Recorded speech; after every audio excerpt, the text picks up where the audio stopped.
Hello students of class 4, good morning to all of you. कृपया ध्यान देंगे। आज हम लोग आपकी पुस्तक से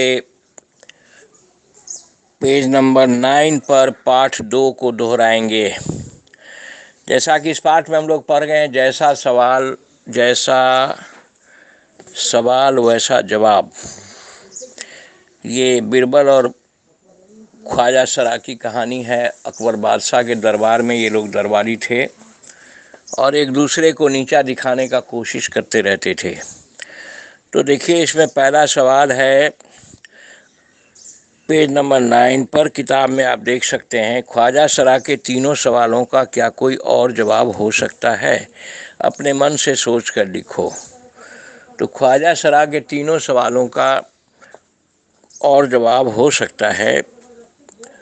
उसमें जैसे कि पहला सवाल पूछा था कि पृथ्वी का केंद्र कहाँ है, और उसका जवाब दिया था बीरबल ने कि जहाँ मेरी छड़ी खड़ी है वहीं पृथ्वी का केंद्र है। आपको विश्वास नहीं हो तो आप नाप कर देख लीजिए।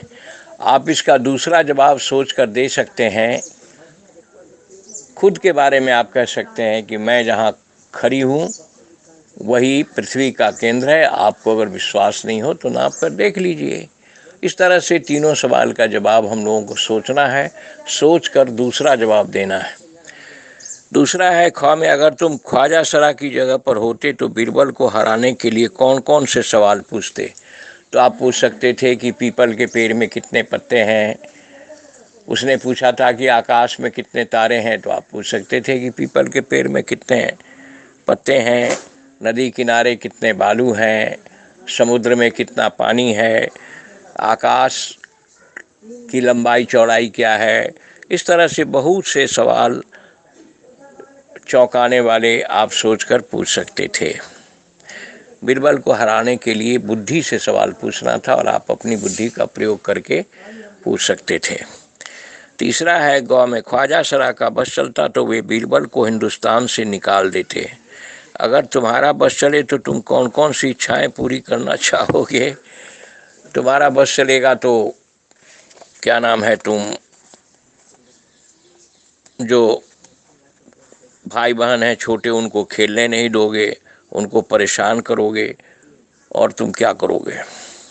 तुम्हारा बस चले तो चोर बदमाश को जेल में डलवा दोगे। इससे अच्छा काम और क्या होगा? तुम्हारा बस चले तो एक टोली बनाकर मोहल्ले की सफाई करवाओगे। इस तरह से कई इच्छाएं आप पूरी कर सकते हैं। उसके बाद है बस। नीचे लिखे वाक्य पढ़ो। मैं बस में बैठकर स्कूल जाती हूँ। ख्वाजा सरा का बस चलता तो वे बीरबल को निकाल देते।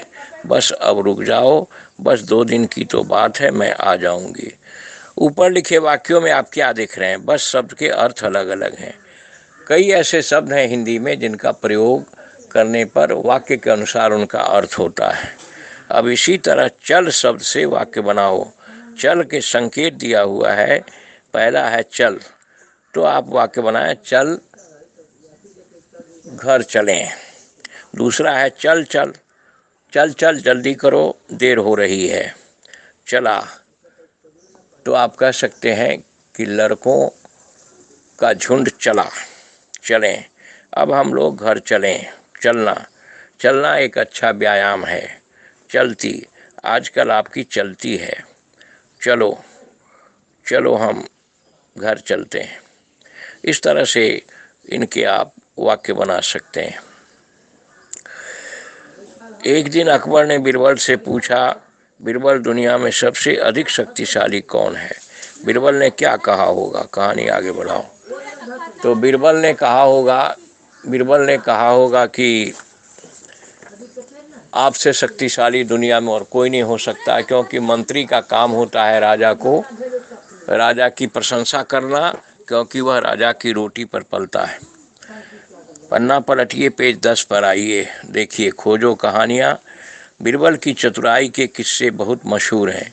तुम भी बीरबल का एक ऐसा ही किस्सा ढूंढो जिसमें वह अपने जवाबों से सबका मुंह बंद कर देता है। ये आप लाइब्रेरी से किताब लेकर ढूंढ सकते हैं। अकबर बीरबल की बहुत सारी कहानियां हैं, लाइब्रेरी में किताबें हैं, उसको लेकर आप पढ़िए। बीरबल की तरह बहुत से अन्य व्यक्तियों की हाजिर जवाबी के किस्से प्रसिद्ध हैं, उनके नाम पता करो।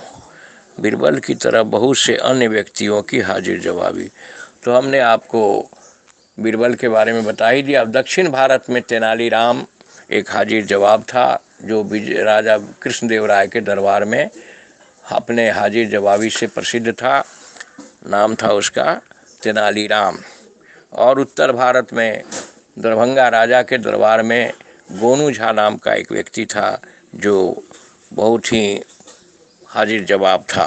गोनू झा और तेनालीराम, ये दोनों नाम आप नोट कर लेंगे। एक और शब्द, नीचे लिखे शब्दों की जगह और कौन सा शब्द इस्तेमाल हो सकता है, खाली जगह में लिखो। ये तो कठिन शब्दों के अर्थ में हम पढ़ते हैं, उस शब्द के दूसरे अर्थ को इस्तेमाल करते हैं। जैसे बुद्धिमान के लिए आप चतुर का इस्तेमाल कर सकते हैं, मूर्ख के लिए बेवकूफ़ का इस्तेमाल कर सकते हैं, अभिमान के लिए घमंड का इस्तेमाल कर सकते हैं, विश्वास के लिए भरोसा का इस्तेमाल कर सकते हैं, संसार के लिए दुनिया का इस्तेमाल कर सकते हैं, और कोशिश के लिए प्रयास और प्रयत्न का इस्तेमाल कर सकते हैं।